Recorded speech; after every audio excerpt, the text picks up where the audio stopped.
Pokoknya kita ini kayak artis kabeh rupanya. Pada waktu itu juara 1 Liverpool ya? Tidak. Oh tidak? Iya. Saya kan seneng juara kan ya itu pengecut lah. Biasanya inilah kita menyukai inilah tim-tim yang sedang buruk gitu biasanya gitu. Jadi para penggemar MU itu yang jatuh cinta sama MU ketika mereka juara, itu nggak kenal kami.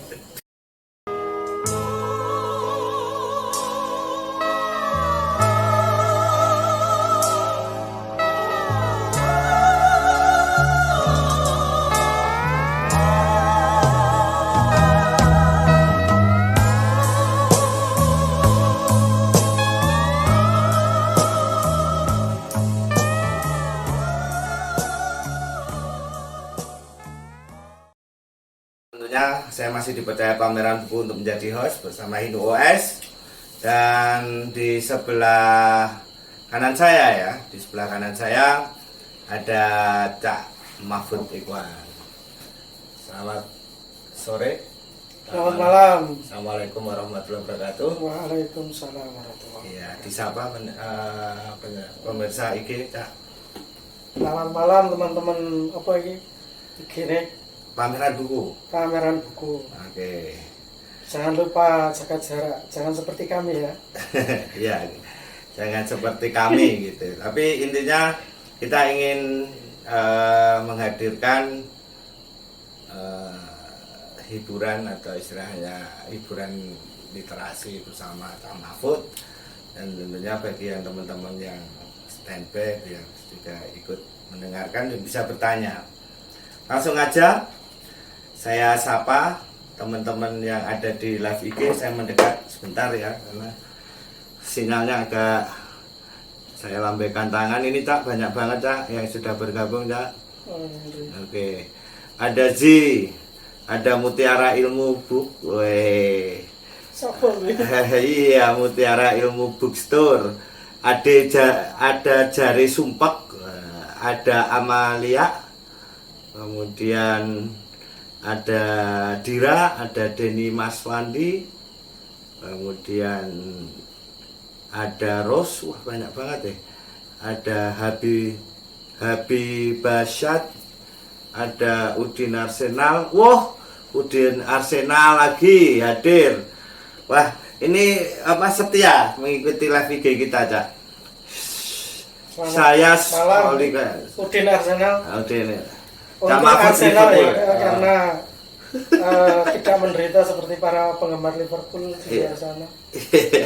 Ya, kayak belum jadi juara ya. Saya Solika, kemudian ini kalau handphone terlalu sensitif gini-gini. Terus, oke, ini gimana ininya? Ngapusnya gimana ya, bos? Bentar.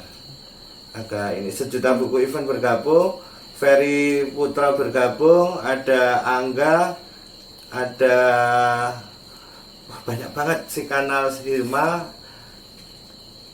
ada Rista, ada Galo, ada Sufi, ada Lutfi, ada Metalot, ada Abduh Willy.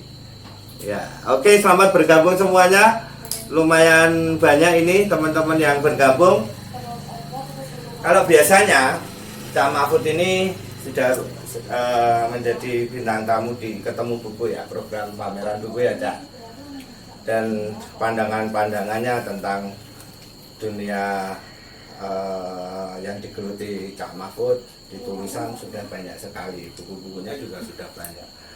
Dan kali ini teman-teman yang ngobrol asik ini, kita gabungan ini adalah siapa sih Cak Mahfud itu? Cak Mahfud ini kelahiran 7 Mei ya, dari Lamongan. Sesuai temanya, jeritan anak rantau, pasti dari luar Jogja. Betul kan Cak? Betul ya?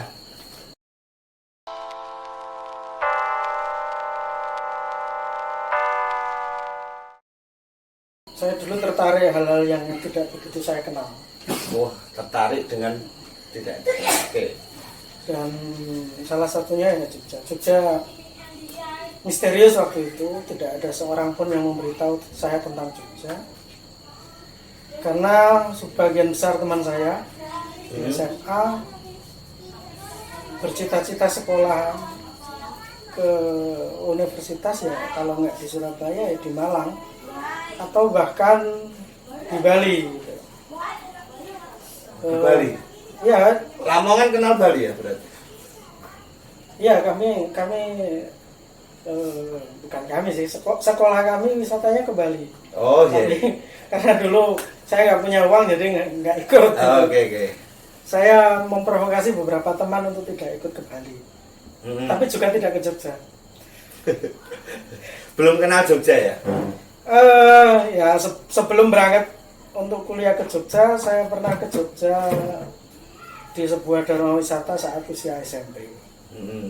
Ya dan itu ya hanya sekilas tentu saja. Tidak berkesan. Isinya ya cuman bahwa Jogja itu isinya candi, Malioboro isinya batik, keraton bahkan saya tidak sempat masuk gitu loh. Dan bagi saya keraton tidak terlalu menarik. Hal yang paling menarik di sekitar keraton itu ya Museum Sono Budoyo waktu itu. Nggak ngerti itu soal ketertarikan aja ya. Iya. Ya itu kok bisa ke Jogja itu. Yang bisa saya ingat dulu itu, saya SMA itu suka menggambar. Oke.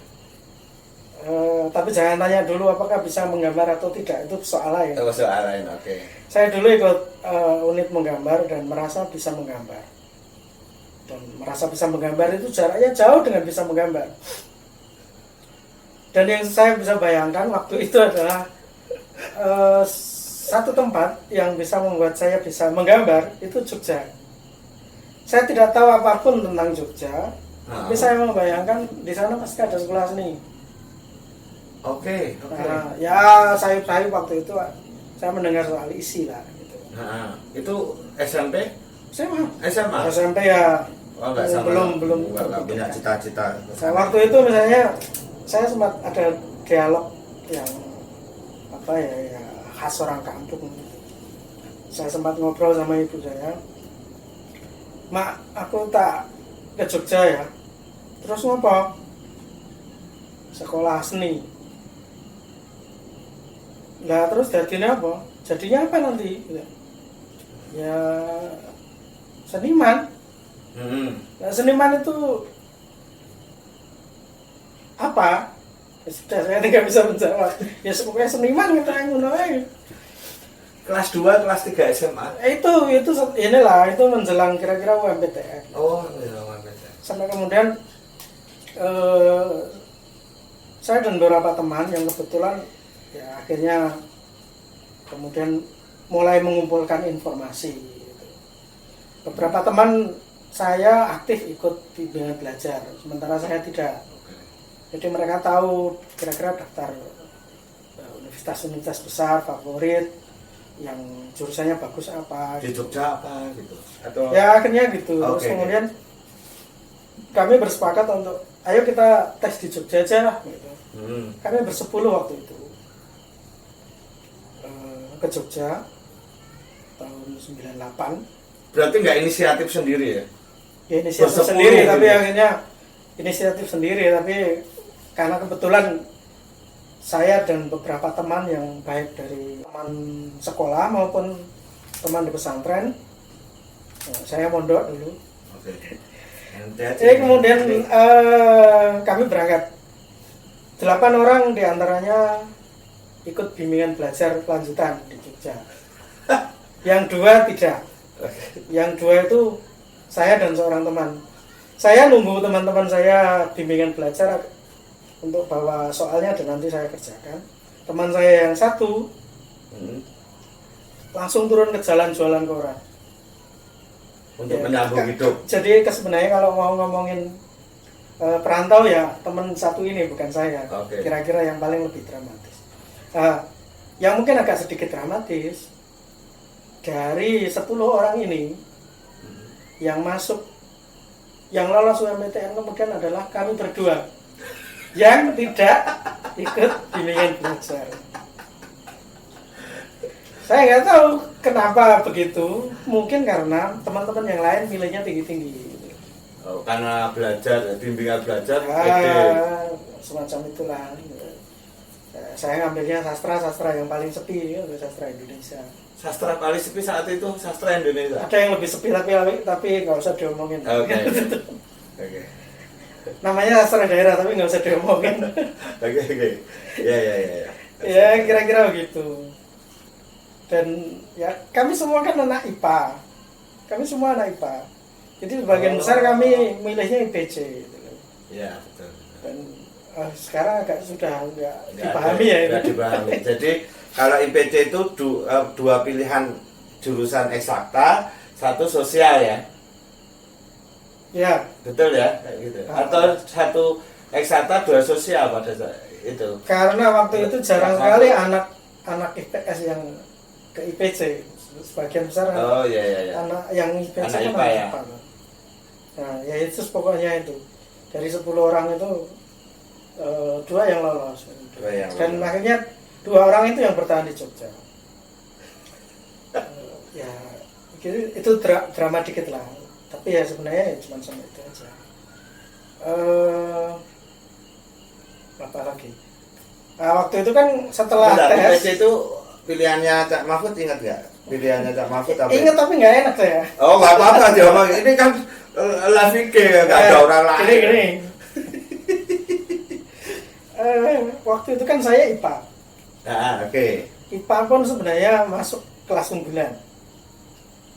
IPA 1. Oke. Gitu. Jadi saya punya semacam percaya diri bahwa sebenarnya saya nggak goblok-goblok amat. Tapi sebenarnya saya memang goblok. Saya lemah di fisika dan matematika. Duh, itu kan utamanya terutama di bahasa Inggris. Makanya karena tidak tahu, nah itu bagusnya orang tidak tahu, bisa ngawur. Saya membayangkan apa ya kira-kira jurusan teknik yang tidak pakai ngitung, tidak pakai matematika, tidak ada fisikanya.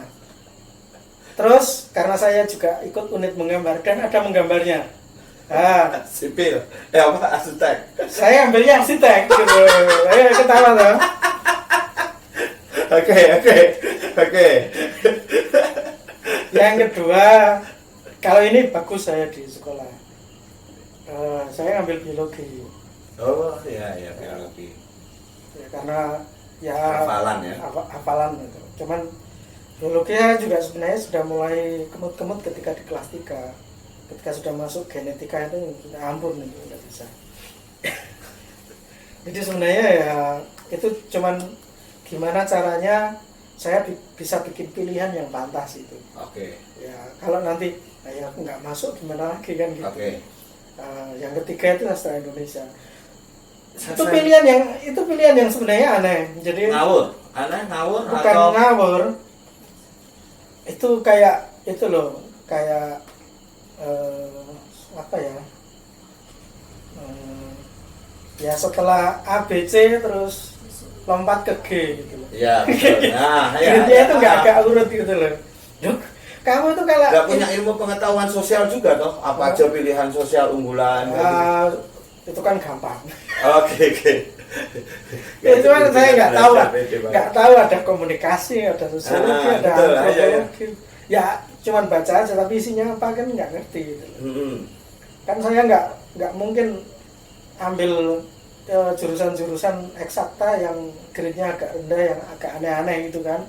Dulu itu misalnya saya ketemu ilmu tanah ini kayaknya rendah ini. Tapi nanti belajarnya apa? Masa tanah jadi belajar. Oke. Saya sempat mikir, saya menyukai sejarah sejak kecil. Jadi saya pikir mungkin sejarah adalah pilihan yang realistis untuk pilihan ketiga. Gitu. Tapi kemudian di H-1 ya waktu itu masih tahajud lah. Kemudian saya merasa bahwa kayaknya sejarah ini bisa lah nanti belajar sendiri, baca sendiri. Masa sejarah aja harus belajar, harus kuliah gitu ya. Lucunya pilihannya adalah sesuatu yang kira-kira sama aja itu sastra Indonesia gitu. Jadi kan orang bisa belajar sastra Indonesia tanpa masuk kuliah kan sebenarnya. Ya begitulah itu. Maksudnya datangnya pas sholat tahajud itu ya, sastra Ya Indonesia. nggak tahu, kira-kira begitulah. Oke.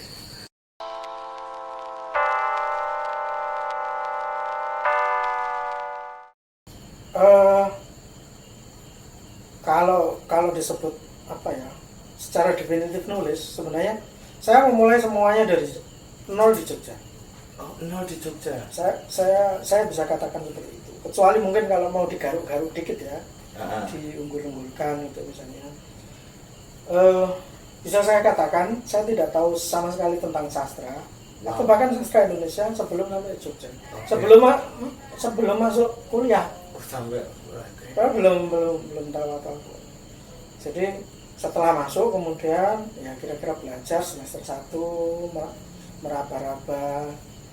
Lagi pula kan saya butuh semacam proses loh, adaptasi untuk ini jurusan macam apa yang dipelajari, kenapa ada mata kuliah aneh namanya filologi, sintaksis, semantik, ada yang disebut linguistik, iya. dan seterusnya. Itu kan semua karena saya nggak punya bayangan apapun tentang itu. Saya bagus di bahasa dan sastra Indonesia, kira-kira begitu. Kira-kira juga saya dulu bisa kalau mengerjakan tugas gitu, bukan mengarang karena sangat jarang sekali mengarang. Tapi misalnya kalau bikin tugas gitu, saya bisa lah mengklaim bahwa sejak dulu saya bagus dalam bikin kalimat. Nah, misalnya kalau SPOK itu tahulah sejak kira-kira. Dan kemudian tinggal hanya mendalami di. Tapi selebihnya enggak. Saya juga enggak baca. Saya enggak baca novel. Dulu masa kecil saya dibilangin novel itu haram. Oke. Itu karena di pondok pesantren atau bagaimana atau? Bukan hanya itu. Kami kan bahkan kalaupun tidak berangkat ke pesantren, kami ini kan santri gitu loh. Oh, oke. Meskipun saya ceritain berurutan. Ya kalau saya ceritain ini sebenarnya nanti saya nggak bisa nulis untuk mojok. Oh ya, ada ini ya, sekilas ya. Sekilas tetap ya. Jadi dulu yang disebut novel itu adalah Freddy S. Satu-satunya. Jadi Freddy S itu adalah novel. Oke. Di luar itu nggak ada novel, karena juga memang nggak ada. Oke. Jadi kalau kemudian di SMP kita diajarin bahwa ada roman itu. Roman itu isinya ya Layar Terkembang, Siti Nurbaya, Salah Asuhan, Belenggu, itu roman itu. Dan itu nggak enak dibaca itu. Itu bukan novel itu ya? Ya itulah itu. Atau salah siapa itu. Kira-kira begitu. Jadi saya dulu ini yang sering saya ceritakan sekali. Ya? Jadi bahkan di SMA saya nggak tahu dan nggak bisa membedakan mana itu cerpen dan itu novel. Oh iya. Jadi selugu itu saya, senol itu. Dan di sebelum itu misalnya juga pengalaman, misalnya kalau ada pengalaman menulis itu ya kira-kira satu menyalin bebas tulisan tentang Islam biasanya karena itu dari majalah atau dari koran ya disadur itu aja. Oke. Dan itu ya lebih menyadur daripada ini. Ya misalnya dulu kan ada, kalau di pesantren ada muhadharah, belajar pidato itu. Benar. Ya saya nyontoh dari tulisan tentang apa itu, saya tulis ulang, saya tambah-tambahin, kemudian saya bacakan sebagai pidato. Itu pengalaman menulis yang lain. Saya sempat misalnya pernah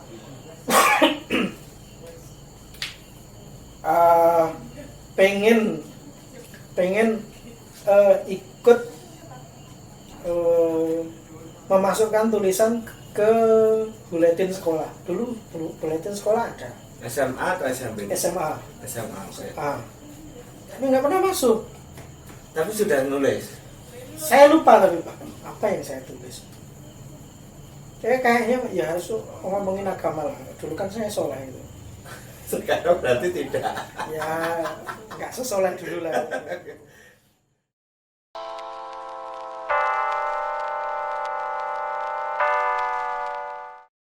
Kalau itu dari kecil. Oh dari kecil, oke. Ya itu Kecilnya itu teracun seberapa? dari bapak sih. Oh, Ya dari benar-benar bapak. kecil. Oke. Bapak pecinta sepak bola. Ya pecinta sepak bola, pecinta sejarah. Ya, Ya, ceritain dong. kira-kira begitu. Ya pokoknya gitulah. Kenapa milih Liverpool, Kak? Kasihan. Oke, nggak seneng Liverpool dari SMP, SMA, dari masa di kampung atau karena pengaruh di Ketika sini? siaran Liga Inggris mulai Oke, sekitar 93-94 lah. SCTV kan TVRI Liga Jerman oke, 90 atau 91 itu. Terus kemudian RCTI menyusul Liga Italia. betul. Terus setelah itu SCTV Liga Inggris. Kenapa nggak MU atau apa itu yang favorit? Saya mempengaruhi. Oke. Sebelah kan udah suka Liverpool. Ya John Barnes. ya, tapi sebenarnya core-nya itu adalah generasi Spice Boy. Ngerti nggak itu? Saya John Barnes. Pokoknya Steve McManaman, Oh, ya. Robbie Fowler, Oke, Phil tahu. Bubb, Wah, nggak tahu saya. Karena nggak suka. Jamie Redknapp. Pokoknya kita ini kayak artis kabeh rupane. Pada waktu itu juara 1 Liverpool ya? Tidak. Oh, tidak. Iya. Saya kan seneng juara ini kan ya itu pengecut lah. Biasanya inilah kita menyukai inilah tim-tim yang sedang buruk gitu biasanya gitu. Jadi para penggemar MU itu yang jatuh cinta sama MU ketika mereka juara, itu nggak kenal tangis. Makanya saya hormat sama penggemar misalnya Inter Milan yang jatuh cinta dengan klub itu karena kasihan. Jelek sekali dan masa tim ini kok bikin ini ya mengibakan gitu kan gitu biasanya. Atau bukan mental juara itu yang suka-suka tim sepak bola yang kalahan gitu? Bukan soal mental juara. Itu apa ya? Itu jauh lebih murni itu loh. Biasanya kalau orang suka bola dan langsung jatuh cinta sama Juara. klub juara ya biasanya dia gampang pindah. Oh, betul. Iya, saya suka idola saya waktu itu misalnya Ronaldo terus pindah Real Madrid, juga Real Madrid itu. Itu persis. Iya. Seperti analisa Cak Mahfud ya. Iya, itu kan kalau di Inggris namanya ini atau diajak sebagai glory seeker itu. Ngomong golek menangnya. Oke. Ya, golek menangnya dhewe ya, Cak. Ya itu mental ini cari menang, mental juara. Enggak ya, Cak ya? Oh enggak. Oh, enggak itu. Itu tidak loyal, pecinta bola yang tidak loyal seperti itu ya, Cak. Ini senang menang, orang senang bal-balan.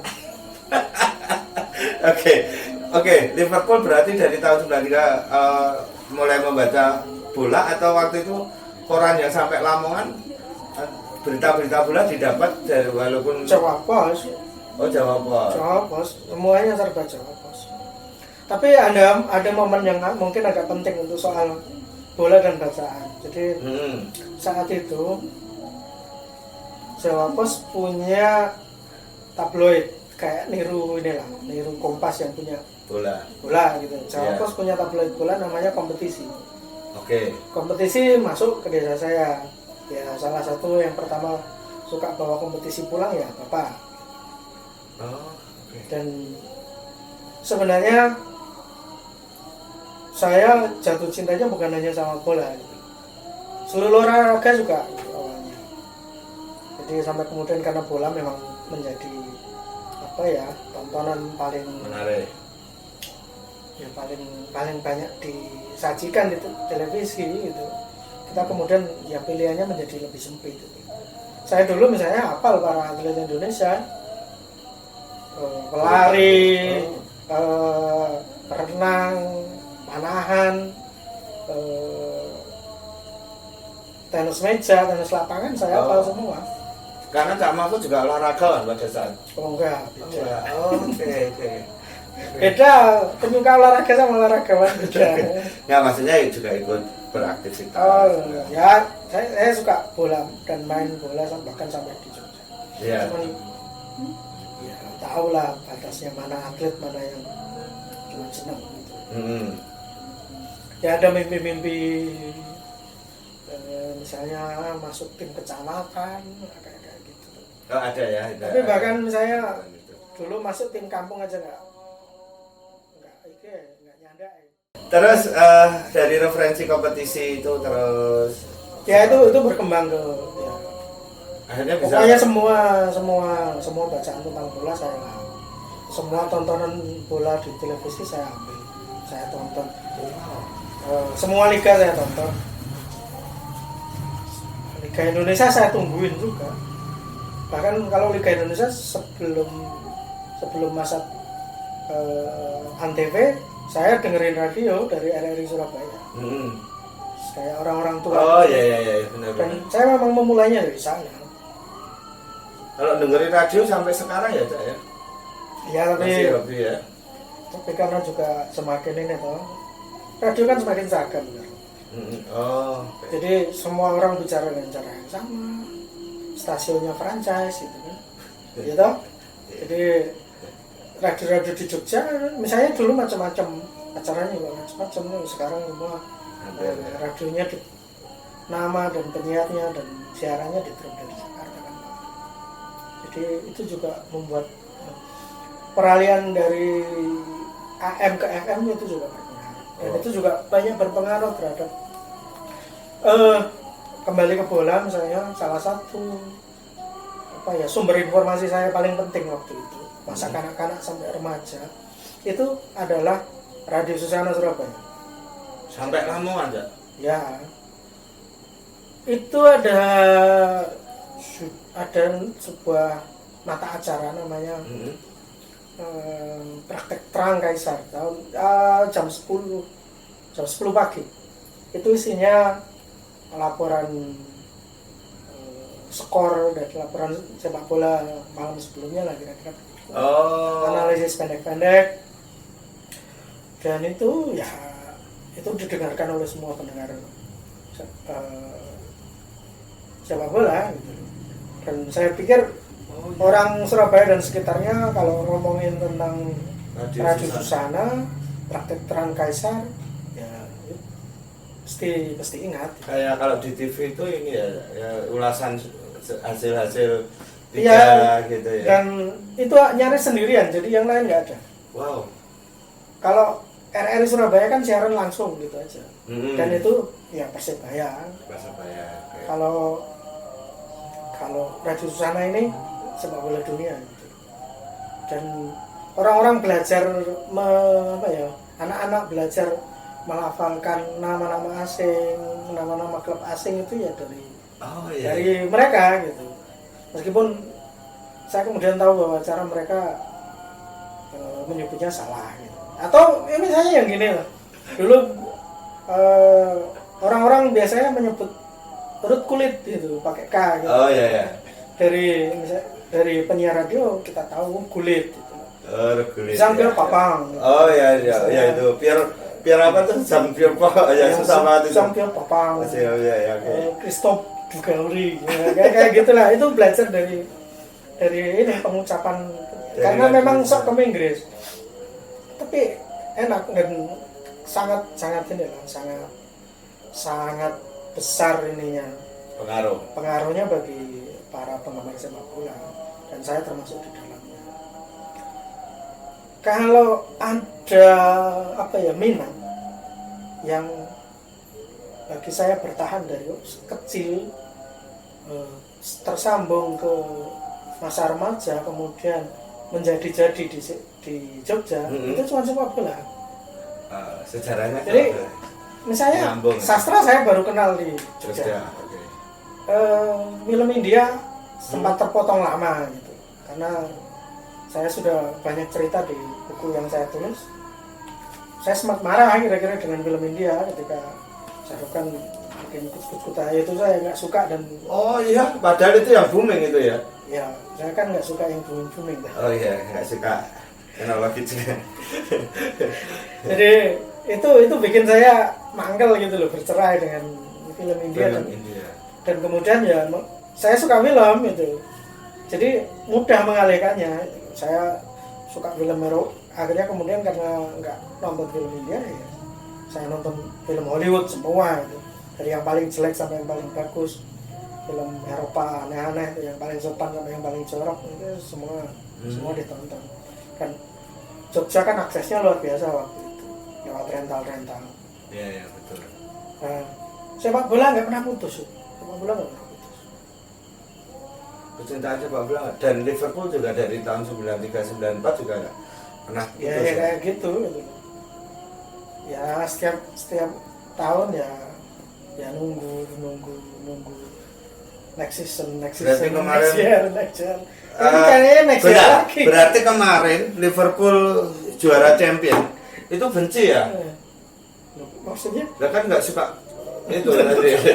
Ya kan begitu Liverpool kayak gini kan pernah gitu. Ini cerita perantaunya gimana ini? Oke, Kak Mahfud, tadi film India sedikit diceritain gitu. Mulai suka film India, keputusnya ya di Jogja ya film. Ya coach itu Kak Mahfud udah sampai Jogja belum ya? Coach Hotah itu. Ya, saya nontonnya sudah di Jogja lah, karena itu kan 98. Itu persis bersamaan saya masuk ke Jogja. Itu sama dengan Kak suka film India dari tahun berapa? Dari SMA sampai ya, akses film India susah nggak sih Kak? Kalau teman-teman yang sudah baca Aku dan Film India, saya pikir bisa memetakan itu, di mana susahnya, di mana gampangnya, di mana perjuangannya, di mana enaknya kayak gitu. Ya, saya menyukai film India begitu dia muncul di TV. Oh, di TV. Booming di tahun 90-an itu. Oh, kami jauh dari bioskop. Oh, Lamongannya Cak Mahfud sendiri, Lamongannya Lamongan kota atau berapa menit dari kota Lamongannya? Desa saya itu sekitar 2 jam dari kota Lamongan. Ke arah? Ke arah selatan. Dekat. Jadi tempat yang paling dekat untuk nonton bioskop sebenarnya ke Tuban.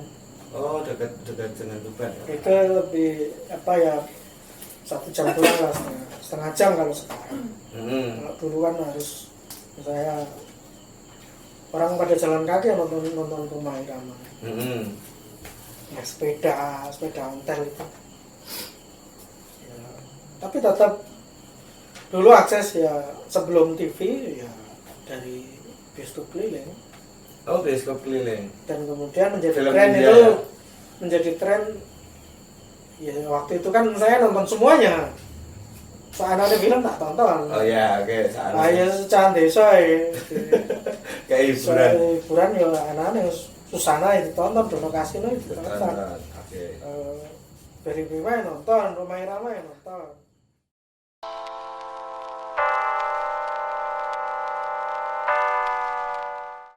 Yang spesial sebenarnya dari film India yang tidak dimiliki oleh film yang lain adalah lagunya. Nah, kalau ini memang agak dalam saya.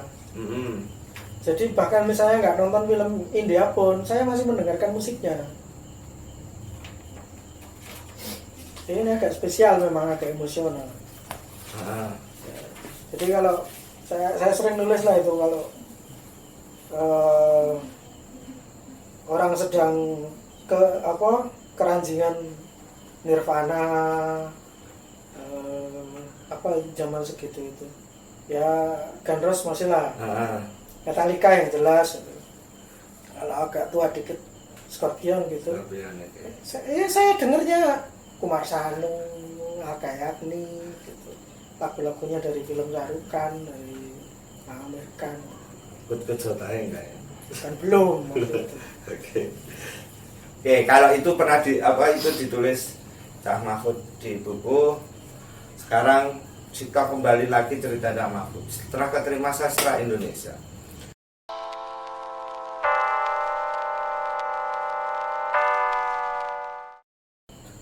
Waktu MPTN kami ngekos 2 minggu Oke. Terus 2 minggu di Sapen.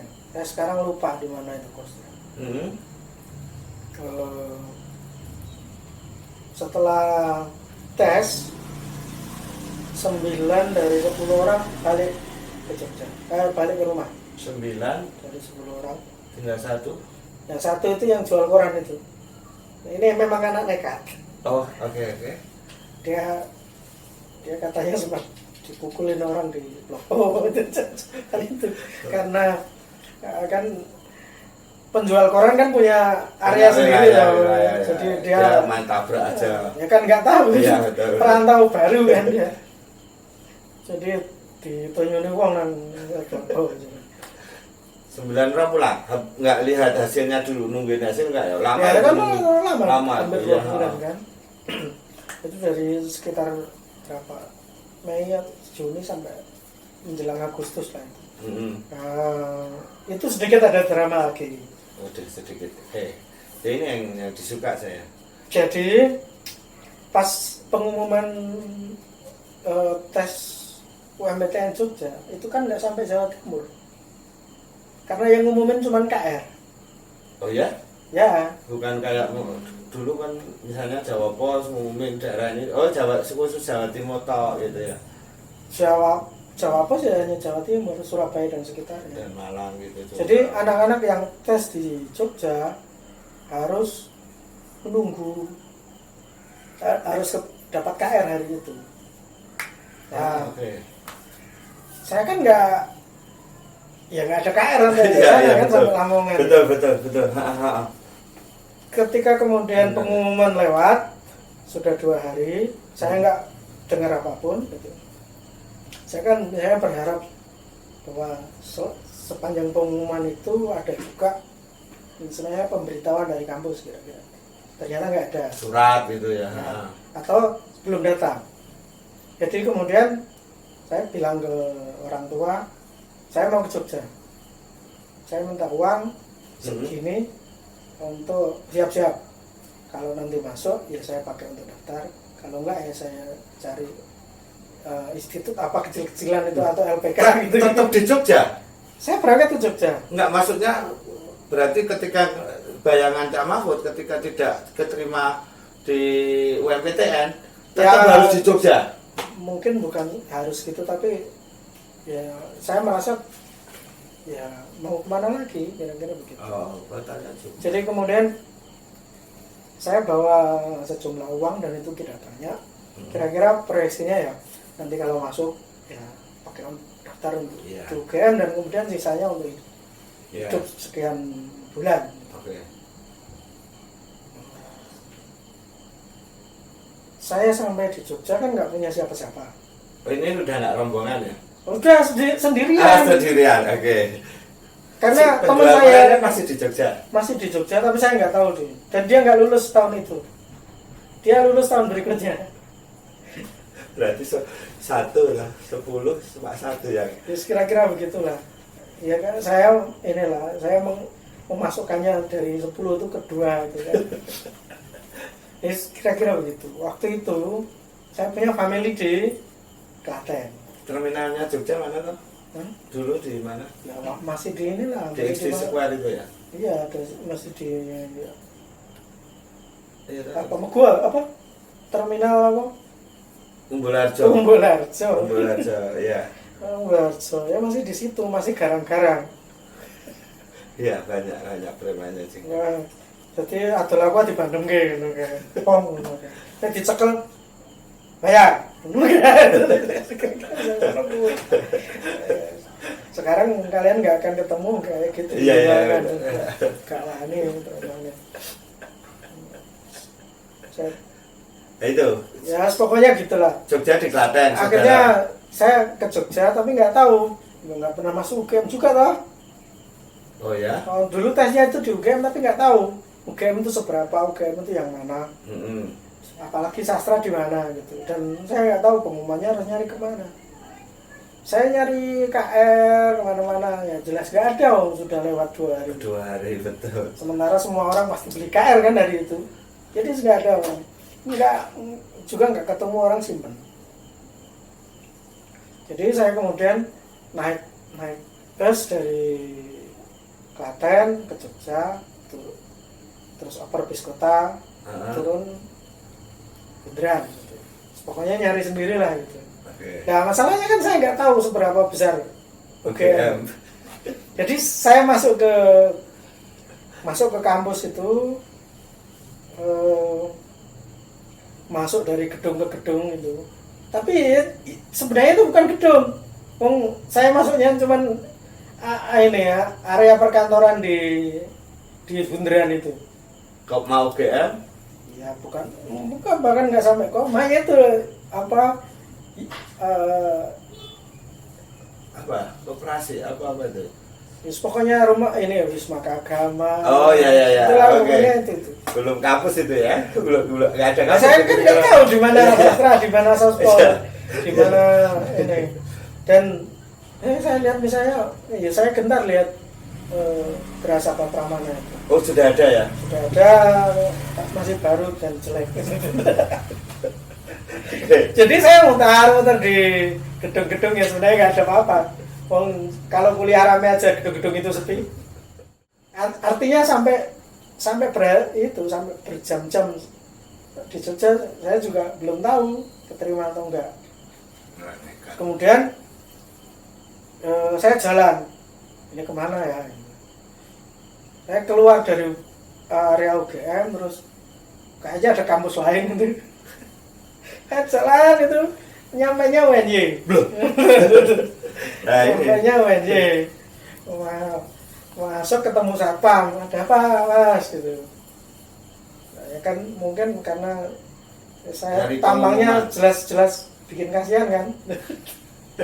Terus kemudian ditanya, mau apa mas? Mau nyari pengumuman pak? Pengumuman apa? UMTN kemarin itu.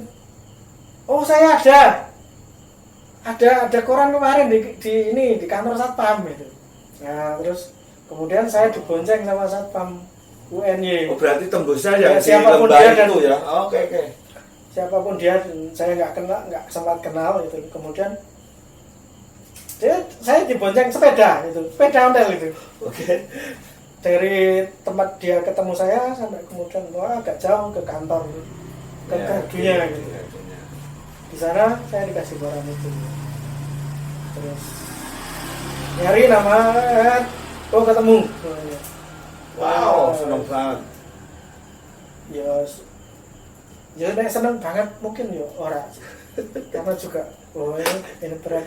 Dan terutama kan ketika kemudian ketemu nama itu kan pinginnya tetap pilihan pertama atau kedua loh. Oh ya betul. Terus dapatnya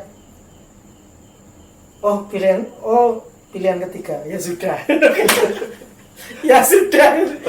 Sebelum syukur itu ya sudah dulu. Ya wis lah. Seperti tertentu namanya ya Cak ya. Afut Tikwan. Sebentar bugem lah. Oke. Ya kayak gitu terus. Ya peringas dhewe terus ngopo ya sastra Indonesia ya opo gitu kan enggak ngerti ya. Itu kampus UNY udah tahu. Ya, sudah tahu kalau itu UNY. Oh, ya, okay. Jadi ada anak dari luar nyari pengumuman apakah dia masuk ke UGM atau tidak, ketemunya di UNY. Sudah sekarang banyak teman-teman penulis juga lulusan UNY gitu. Oke. Berarti gambling banget ya ketika nggak ada. Itu nggak mikirin nanti saya tidur di mana, pas di mana gitu. Jogja sangat ya yang bisa saya pikirkan, saya mungkin beberapa hari akan numpang di family di Klaten itu. Oh, balik. Jadi beberapa hari setelah itu saya kemudian baca laju Klaten, UGM, Klaten. Terus kemudian Baru tahu Jogja. akhirnya setelah masa mapram ya akhirnya saya gambling lagi. Saya tidur di kampus beberapa hari. Saya dulu kan banyak toh. Iya benar. Gelandang dulu sebelum dapat masjid atau benar. gitu lah, itu yang saya lakukan. Jadi saya tidur di gelanggang sekitar seminggu lah, waktu kan 10 hari. Setelah itu kemudian mencari teman-teman yang saya kenal gitu. Anak Lamongan. Lamongan, teman SMA. Karena kebetulan waktu itu tahun yang bagus untuk SMA saya. Jadi ada sekitar 10 orang yang masuk. Cuman kan sebelumnya kan nggak tahu. Iya, benar. Ya pokoknya yang rombongan itu yang keterima cuma Cak Mahfud aja gitu. Ya yang lain-lain kan usahanya sendiri-sendiri. Oke. Jadi kira-kira kemudian setelah itu ya di ini ya, ketemu, kemudian dari sana kan kamu pas di mana, terus kayak gitulah. Oh ya aku ikut kosmu dong, atau nanti aku carikan dekat situ dan seterusnya, macam-macam itu. Semua orang mengalami itu ya. Oke Cak, kita sambung lagi tapi ini kita sapa dulu Melambe. Oke. Bergabung banyak banget. Hai Cak, katanya ini dari Ani Setianingrum, kenal Cak? kayaknya familiar. Oke. Ada Mbak Tamia Bastian ikut gabung, Mbak Triem.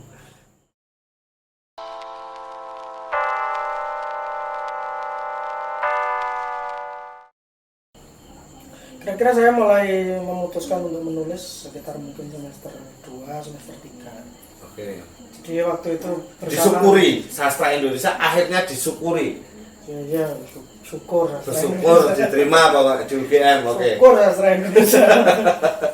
Oke. Ya semuanya gitulah. Jadi pertama saya memutuskan untuk mulai menulis. Yang kedua, dan ini mungkin juga penting, saya dan beberapa teman yang punya kesamaan minat kemudian membuat kelompok belajar. Oh. Ini nggak lama, pendek saja, cuman saya ingat betul prosesnya dan orang-orang yang ikut. Ya mulai dari banyak, terus kemudian pertemuan kedua separuh, yang ketiga tinggal 4 atau 5 gitu. Yang keempat sudah habis. Jadi segitu. Tapi itu tetap sesuatu yang penting bagi saya. Artinya sebenarnya ketika kemudian kita berkumpul dengan beberapa teman yang punya keinginan menjadi penulis, ya kita saling menguatkan, kita saling belajar, kita mendapat pembaca pertama kita, dan itu yang saya lakukan. Saya ya di kelompok itu saya menulis, kemudian saya bacakan atau saya suruh baca teman-teman yang lain. Kita dapat feedback jelek atau jelek saja belum gitu saya. Kata Mas Dodo ya gitu. Terus dan dari sana kira-kira mungkin saya butuh setahun atau setahun setengah ya. Seingat saya kalau saya masuk 98 sekitar tahun 2000 awal, artinya 1 tahun setengah. Itu saya baru bisa memasukkan tulisan pertama ke media. Baru bisa memasukkan tulisan pertama di media, maksudnya apakah sudah pernah memasukkan tapi nggak pernah diterima? Iya, tuh semua orang kan kirim ke Kompas, ke Bernas, ke di dalam diskusi itu terjadi ya, bahwasanya kita harus diakui sebagai penulis ketika dimuat di media gitu, atau seperti apa? Ya waktu itu ukurannya jelas lah, kalau kamu jadi penulis maka kamu nulis di media. Kan orang nggak sempat membayangkan nanti langsung inilah kita kontak Mas Hino gitu, kita minta terbitin gitu. Saya kenal itu kan nggak ada. Dan satu-satunya untuk akses menjadi penulis ya media kan. Oke. Dan semuanya berlomba-lomba ke sana, teman sekelompok itu nulis. Tidak bukan level ya, ini intensitas mungkin beda-beda. Oh, oke. Ada teman yang bersemangat sangat awal dan cepat gitu, tapi kemudian juga habisnya cepat juga. Ada teman yang slow gitu, masuknya lama. Itu jenis saya. Oh, oke. Jadi saya masuk setelah mungkin 1,5 tahun menulis baru kemudian bisa masukkan, dan itu pun tidak di mana itu? Tidak di media yang orang semua baca, orang semua akui gitu. Saya ingat lah. Tulisan pertama saya itu masuk Anida. itu majalah berjilbab itu. Yang dibaca sama Ufti itu. Oh, oke. Ya sedikit bisa saya ceritakan dan itu membanggakan. Saya masuk ke sana Islam ya. Masih soleh waktu itu. Jadi saya nulis ya novel ya adalah cerpen Islami gitu. Oh, oke. Masuk ke cover story. Dan itu kemudian saya ulangi sekitar 3 atau 4 bulan kemudian lagi 2 kali saya. Itu lagi dimuat lagi. Terus habis itu kayaknya waktu itu saya dikejar-kejar anak FLP, suruh gabung. Oh, mulai ini ya, mulai didengar namanya ya. Cak itu berapa sih dapatnya? Masih inget nggak pertama kali? Masih inget juga. Masih inget. 100. Itu 100.000. Gede banget Cak itu, gede, lumayan gede ya, zaman segitu. Ya, SPP 250.000 ya Cak ya per semester. 225.000. Kemudian tambah itu 50 ya. Itu sebesar beasiswa UGM. Oh, beasiswa. Beasiswa UGM itu 100.000 per bulan. Oh, Cak Mahfud dapat beasiswa itu. Oh iya iyalah. Oh, oke. Kecil-kecil tapi. Enggak, prestasinya apa itu kok bisa? Prestasinya itu tidak Nilai semesternya di atas 3 terus. ya di atas 3 itu kan gampang sastra Indonesia. Enggak, prestasinya Waktu itu kan banyak tuh beasiswa. Cak Mahfud ngajuin ya. Dan sebenarnya ya itu tinggal mau atau enggak itu aja. Ya kayak apa ya, Epson, Pertamina, Jarum itu kan mahal. Gede. Harus pakai Surat tes pengantar kesehatan juga terus. ya. Ya waktu itu ya miskin. Cak Mahfud mengajukan miskin gitu. Oh iya. Oh, saya kira kuliah dibiayai, semasa hidup dibiayai orang tua. Enggak. Oh, enggak ya. Hidup mandiri ya berarti. Enggak juga. Oh, enggak juga. 100.000 per bulan bisa untuk hidup berarti ya. Ya tapi kan itu belum saya katakan ya itu 100.000 itu cuma 2 kali dalam seumur hidup. Enggak, beasiswanya tadi? Ya, beasiswa itu kan berapa semester ya? Oh, bukan 100.000 per bulan dapat terus. Iya. Oh, Tapi dalam lumayan. berapa semester? Oh, hanya berapa semester. Terus tulisan dari itu setelah itu Ya setelah itu nggak kemana-mana juga. cerpenis Islami Pernah masuk Minggu Pagi. minggu pagi. Ya itu honornya 50.000 dipotong 10%. Jadi 45.000. Oke. Ambilnya ini loh di loket kecil itu kayak ini. Ya, kayak beli karcis bioskop sebelum Supermata masuk itu ya, sebelum masuk apa? Bagian redaksi itu ada pojokan kecil Ya, itu. ya. Ya lah. Terus pokoknya di situ. Dan Terus Kompas. itu butuh waktu yang sangat lama, bertahun-tahun kemudian baru bisa tembus Jawa Pos 2 kali. Kompas kirim terus enggak naik-naik, enggak dikasih tahu, ditolak terus, ya sudah ditinggal. Tulisan-tulisan Cak Mahfud isinya apa opini, resensi. Saya cuma nulis cerpen. Oh, cerpen, pada waktu itu cerpen. Dan semua ketika proses itu tidak pernah nulis esai, itu nggak pernah ya? Ya, nulis tapi kayaknya juga enggak ini. Kan saya juga aktivis pers mahasiswa. Saya nulis yang lain juga tapi Pas mahasiswa di UGM ya? ya Apa namanya? pokoknya itulah. Oke. Ya, ketemu ekspresi juga anak UNJ itu. Oh iya, ekspresi kalah main bola sama kamu. Biar ada ekspresi yang denger juga. Oh, besok kita ikut ngosik, ngobrol asik bersama ini. Oke, berarti terpens. Kemudian lulus kuliah, ya mungkin itu ya yang terjadi. Karena saya dengar pernah bekerja di dunia penerbitan. Sebagai apa? Benar nggak ya? Saya ceritain dulu bahwa saya melamar banyak sekali pekerjaan di penerbit Jogja semasa sebelum lulus. Sebelum lulus, oke, sebelum, oke. Ya, karena saya harus bekerja kan, dan nggak ada yang diterima. Semester berapa itu? Ya kira-kira semester 5, 4? sudah lewat. Oh, sudah lewat. Semester 4, semester 5 itu saya sedang aktif-aktifnya lah itu. Heroik gitu, memperjuangkan jurnalisme. Oh, oke. Oke. Enggak, itu belum bekerja lah itu. Belum Yang mikirkan masih ya. sangar gitu. Sekitar semester 8, 9. 2001, 2002 itu. Mendaftar di penerbit Jogja. Hmm. Yang almarhum, yang beberapa masih nggak ada yang terima. Buat disebutin. Oh sudah, beberapa sudah saya komplain. Mas, Ele nggak tahu. Oke, siapa aja? Ini kita ulik. Siapa aja? Kita ulik nih. Siapa aja? Siapa? Enggak apa-apa. Mumpung. Penerbit. Saya pernah ngelamar Pustaka Sufi. Pustaka Sufi. Direkturnya pada waktu itu Ya, anak saya. ada saya ini. Wah, ya bisa akan jadi bintang tamu ini. Terus Nggak lolos itu di ini ditekankan nggak lolos. nggak lolos. Nggak lulus.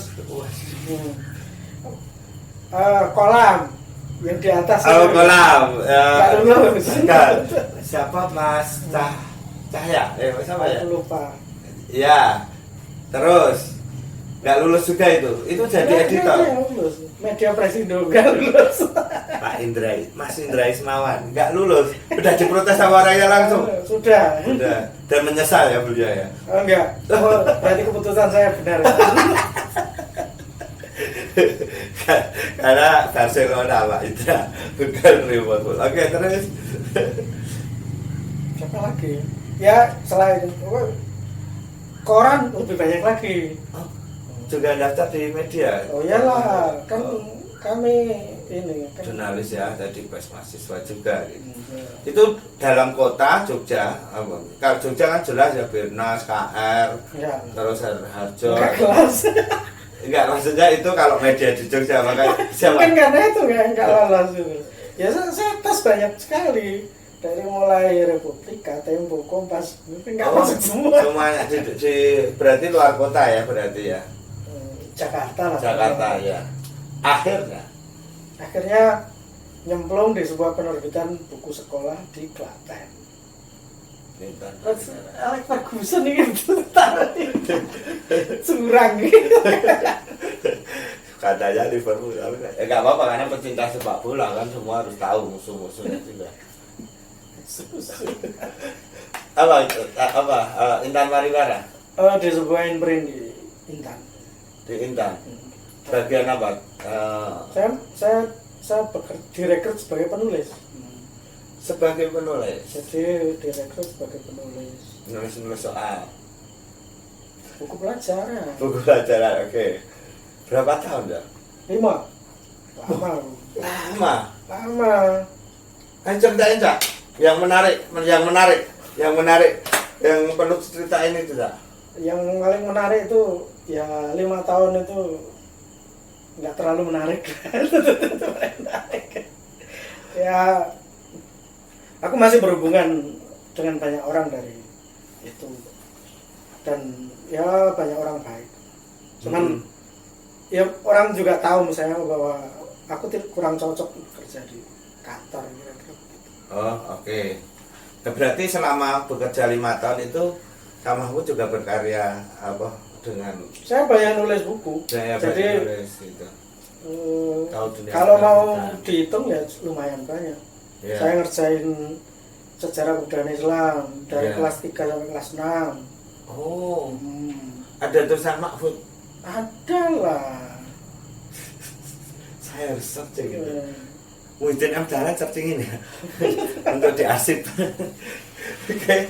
Terus Saya bahkan nulis buku PPKN kelas 1 sampai kelas 6. wow, Eh, Mahfud Tifan ya itu yang nulis. Oke.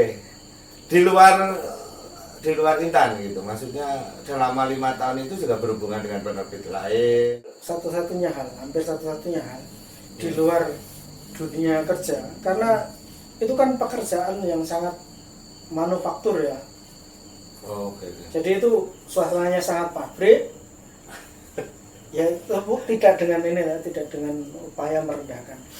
Jadi memang kami bekerja di sebuah ini tuh di kompleks industri sangat besar gitu, dengan orang yang sangat banyak. Masuk jam 7, pulang jam 5. Ya kan setelah pulang kan capek ya saya gitu. Satu-satunya hal di luar penerbitan yang saya connect adalah proyek novel pertama saya. Oke. Kulit itu saya kerjakan sepanjang kerja itu 5 tahun. Dan kemudian setelah novel itu selesai, saya putuskan saya berhenti keluar dari pekerjaan. Berarti kalau nggak selesai ya nggak berhenti ya? Nggak tahu mungkin ya. Ya tapi ada faktor-faktor lain yang diterbitkan sama sebuah penerbit di Jogja. Indi. Wah, belum ada Indi lah. Oh belum ada ya? 2009 kok. Oke. Yang nonton ini pada baru lahir. Oh iya. Dapat royalti atau dibeli putus waktu itu? Tidak dibeli putus dan tidak dapat royalti. Penerbit Jogja ya. Penerbit Jogja. Ya saya dapat buku berapa? 450 eksemplar. Ya. Cetaknya semacam ganti 10%. Berarti cetaknya sekitar 1.500. Oh. Tapi lucunya kayaknya tahu buku itu masih beredar itu. Sampai sekarang. Kayaknya dijual sama Trijit juga. Aduh. Apa buku pertama? Apa bukunya? Kulit. Oh iya? Ya coba diperiksa gudangnya. Oke. Nanti saya periksa teman-teman penjualan ya. Harusnya itu ada kontrak. Jadi itu ada dua kemungkinan. Harusnya ada kontrak baru ya. Enggak, itu ya maksudnya memang kami bersepakat untuk terminate gitu. Karena buku itu nggak terjual, kira-kira begitu. Oh. Ya, dan saya sendiri misalnya punya komplain banyak soal kemasan dan Iya, baik. Kemudian kami bersepakat untuk berhenti. Jadi kalau buku itu masih beredar sampai sekarang, itu kemungkinannya kan dua. Buku itu nggak laku betul, jadi masih ada sampai sekarang gitu. Setelah 10 tahun. Oke. Setelah lewat 10 tahun atau justru tak ulang. Karena Mahfud Ikhwan sekarang sudah orang Indonesia. Ya semoga enggak semua. Ya. Saya lebih akan suka dengan kemungkinan pertama. Oke. Kalau kemungkinan kedua terjadi kewajiban atau kamera buku kewajiban untuk menanyakan ulang ini, karena ini juga penulis dari apa yang sering menjadi bintang tamu di Ketemu Buku juga gitu. Oke, betul. Terus berarti tidak menjanjikan ketika berhenti bukunya tidak laku, kata Cak Mahfud tadi ya misalnya gitu. Ya. Dari mana Cak Mahfud menyambung yang sudah 5 tahun dijamin oleh penerbit? Ya, saya kan biasa tanpa gaji. Ini kembali hidup dengan tanpa gaji itu aja. Oke. Setelah novel pertama itu, ya kan selesai 5 tahun menerbit. Itu 5 tahun kan capek, lelah. Ya. 5 tahun berikutnya ya main, nongkrong, ngopi, itu bebas tuh tidur. Ini saya ingin lebih dalam dari Cak Mahfud ini, bahwasanya dunia menulis itu bisa untuk nyambung hidup nggak sih Cak sebenarnya? Kalau dalam kasus saya bisa menyambung hidup, tapi nyambung. saya nggak mau mengglorifikasi, maksudnya ya yang bisa saya bayangkan ya saya bisa ngontrak rumah, saya bisa beli buku, saya bisa apakah melulu dari, sama pertanyaan saya ke penulis yang lain, melulu dari buku atau dari tulisan-tulisan yang mungkin seperti yang Kak Mahfud bilang tadi, misalnya dari Anida yang nulis cerpen dimuat dapat uang 100.000. Ya macam-macam sih, maksudnya saya lumayan bisa nabung dari ini, dari kerja 5 tahun, Karena saya bekerja sebagai penulis itu dapat royalti meskipun kecil. Tapi itu juga lumayan. Walaupun dapat gaji juga dapat royalti. Iya ya. Jadi tapi itu hitungannya rumit lah, dan itu kira-kira hanya grup Intan sendiri yang punya. Jadi mungkin saya merasa nggak perlu itu terpublikasi. Iya.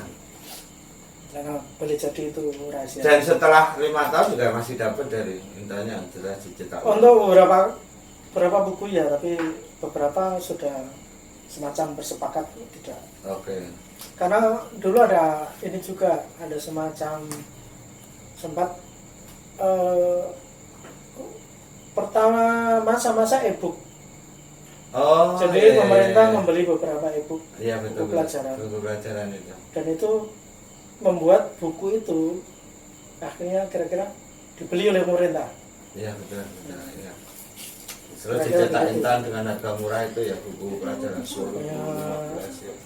Setelah itu saya nggak tahu, dan juga saya nggak bisa cerita keseluruhan karena itu imprint kecil aja. Iya. Meskipun karyawannya juga banyak. Ya itu menyambung hidup. Tulisan apakah Kak Mahfud juga kontributor di beberapa Times, Mojo, itu kontrak, jadi itu yang bisa menyambung hidup. Itu berarti hidup dari tulisan ya? Ya ada fase-fase agak kritis gitu. Ya itu kayaknya Manusiawi. Saya ingin bilang bahwa itu resiko paling normal dari menulis. Oke. Ya, kalau resiko ekstrim tidak perlu dibagi lah di sini. Ya, saya gini kan, setelah buku pertama saya terbit dan tidak laku, itu kan efeknya macam-macam. Ya. Termasuk misalnya karena saya bukan seorang penulis yang sudah dikenal juga, tidak pernah, tidak terlalu dikenal misalnya di kalangan koran juga. Terus itu kan jadi semacam pertanyaan besar bagi saya ke diri pribadi. Introspeksi gitu ya. Saya kira-kira punya beberapa penjelasan bahwa kenapa buku itu tidak laku. Satu, mungkin karena temanya agak berbeda dengan tren novel dan buku masa itu. Kedua, karena kemasannya. Yang ketiga, misalnya yang tidak bisa saya abaikan, boleh jadi memang jelek gitu loh. Dan kalau pertanyaan itu yang mengganggu, dan kadang memang sangat mengganggu, itu kan bikin bagaimanapun nggak pede ya. Mungkin lebih kompleks itu, jadi jangan-jangan tidak seberbakat yang ku pikirkan gitu. Dan itu kemudian membuat kendor ya. Terus saya seharusnya punya proyek berikutnya, tapi karena menghadapi terbentur semacam realitas macam itu, bahwa buku pertamamu yang kamu garap lama bertahun-tahun di antara bekerja sebagai guru dan kemudian di situ tidak laku itu loh. Terus apa yang kamu bela? Apa yang kamu maksudnya apa yang luar biasa ya. Misalnya semacam itulah. Apa yang kamu cari apa? Yang kamu kejar apa? Kondang ora, sugih ora, ya kan kira-kira begitu. Macam-macam itu kan kemudian menjadi koreksi diri ya semacam itu, dan itu diikuti oleh, ya aku nggak pernah sampai krisis ya, nggak pernah sampai kemudian krisis kepercayaan diri atau krisis kemudian aku nggak akan menulis. Tapi misalnya realitasnya kan gini, ketika kemudian saya mungkin beberapa bulan, mungkin setahun setengah, menjelang 2 tahun masih bisa makan dari tabungan. Nah setelah itu kan mulai mengecil, kan mulai mikir, bagaimana aku akan jadi buruh lagi nih, gila, ya kan kayak gitu. Ya di antara itu misalnya aku bisa bertahan dengan mengerjakan proyek-proyek kecil gitu. Tulisan, ghostwriting, editing. Ya pada saat yang sama juga misalnya blessing in disguise-nya di antara bikin novel dan kemudian nggak laku, itu kan kemudian saya semacam punya pengalian. Kayaknya aku jelek nulis novel. Gimana kalau nulis yang lain? Nah, persis di antara itu sebenarnya saya mulai menulis sepak bola. Saya mulai menulis review film. Saya ngeblog. Ngeblog. Karena nganggur, karena nggak punya orientasi, ya. Karena terlalu banyak punya waktu luang, terlalu banyak minat, macam-macam lah itu. Jadi Belakang Gawang lahir di masa itu. Jadi novel pertama saya terbit 2009. Saya mulai menulis setelah Piala Dunia 2010. Nah, saya mulai bikin Belakang Gawang 2011. Saya kemudian bikin Dusman Duniaka di tahun yang sama juga. Nah, setelah itu kemudian mulai semacam punya gairah lain gitu, penjelajahan. Yang kemudian sedikit mengembalikan semacam marwah saya sebagai penulis adalah ketika setelah 2 tahun orang kemudian mulai membicarakan nulis novel pertama saya. Ya awalnya dari teman-teman sendiri sih. Kemudian itu mulai meluas. Jadi buku jelek itu tidak menarik itu kemudian mulai didiskusikan di beberapa tempat. Setelah 2 tahun atau lebih gitu, karena saya ingat diskusi pertama di Jogja itu ada pernah oleh penerbitnya sekitar mungkin 2011 gitu, di sebuah kampus oleh anak-anak SMA. Tapi yang bisa saya anggap sebagai diskusi pertama itu ya diskusi yang diselenggarakan oleh beberapa teman di Cafe Lidah Ibu di Sanata Dharma.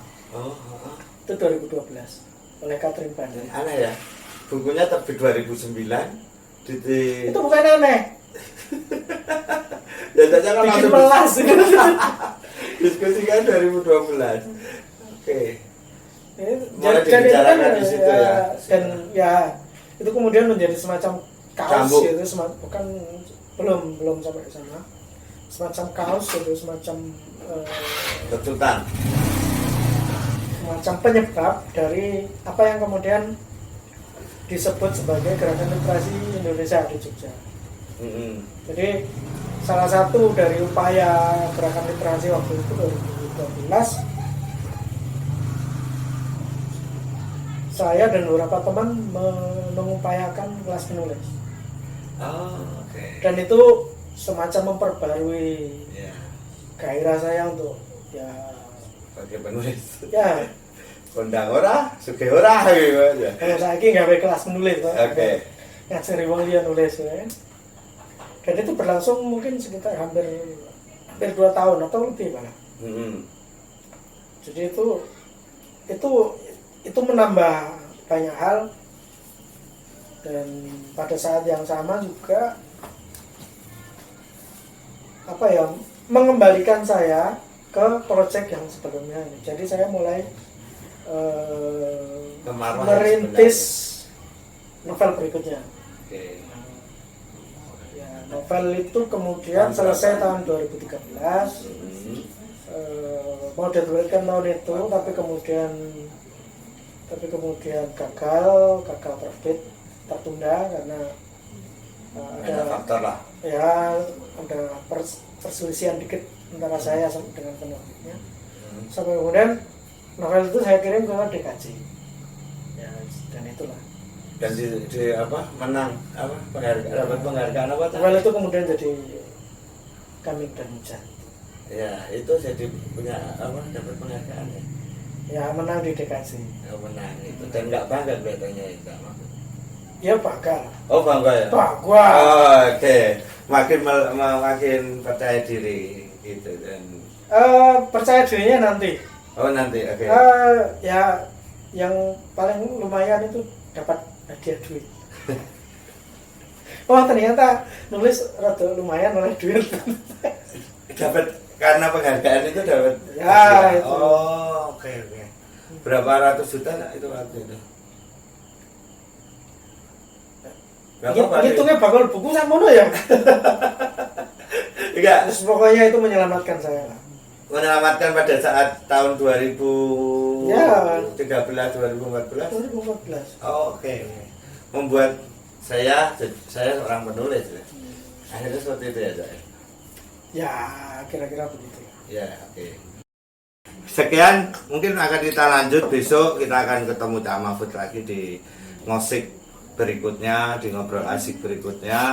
Nanti kita sambung dengan perjalanan beliau di dunia tulis yang sudah proses pembuatan bukunya dan lain-lain mungkin ya.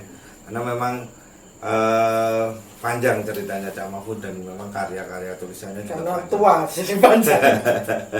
Dan intinya kita tetap semangat untuk menghadapi wabah corona sehingga harapannya sama, segera berakhir dan kita bisa beraktivitas normal lagi dan tetap masih di ngosik, di ngobrol asik ya teman-teman semuanya. Terima kasih pemirsa ngosik ngobrol asik. Dan terima kasih Cak Mahfud atas kesediaan waktunya, atas kedatangan kami diterima dengan sangat baik.